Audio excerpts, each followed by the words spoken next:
Oi, no módulo 5 nós vamos falar sobre o tratamento do diabetes.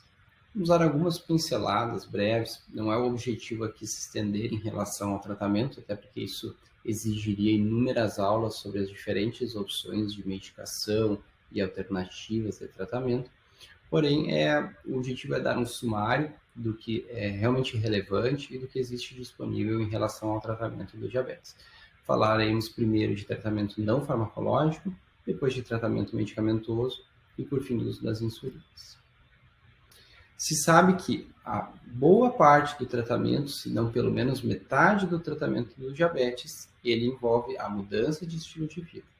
Nós temos estudos já antigos mostrando que a mudança de estilo de vida, isso traduzindo em relação à alimentação, cuidados com a dieta e atividade física, eles foram mais potentes, inclusive, do que medicação para evitar que o paciente piore a sua glicose ao longo do ano, dada a importância que tem o estilo de vida no controle da diabetes e da glicose do paciente.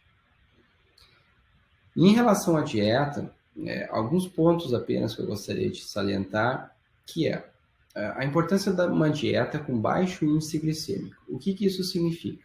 Significa escolher alimentos que não elevem a glicose no sangue de uma forma tão grosseira, de uma forma tão importante. Por exemplo, pães integrais, eles aumentam a glicose menos do que pão branco. Outro exemplo, melancia aumenta mais a glicose do que maçã ou pera.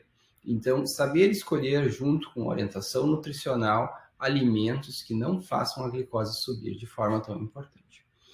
No Brasil, isso é simples assim de se conseguir, é através do feijão e do arroz, junto com salada, quando se pode, alguma carne e ovo, são os alimentos básicos que estão dentro de um padrão adequado de alimentação. Uma outra questão importante é o comportamento alimentar, ou seja, ter horários para as refeições e comer mais ou menos no mesmo horário todos os dias. Padrões muito irregulares, ou seja, comer muitas vezes num dia, depois no outro dia ficar muito tempo sem comer, essa irregularidade acaba afetando o tratamento também. Sempre que possível, poder adicionar fibra nas refeições, reduzir as gorduras saturadas e os embutidos e cuidar com os adoçantes. Não é só porque o alimento não tem açúcar que ele não faz mal. Muitas vezes, medicações com adoçantes em excesso também são prejudiciais ao organismo. Em relação à atividade física, a orientação é que se tenha de 30 a 60 minutos de atividade aeróbica, ou seja, atividade em que o paciente se movimente, ele seja caminhada, corrida, dança, uma atividade física que gaste mais calorias, uma maior parte dos dias da semana.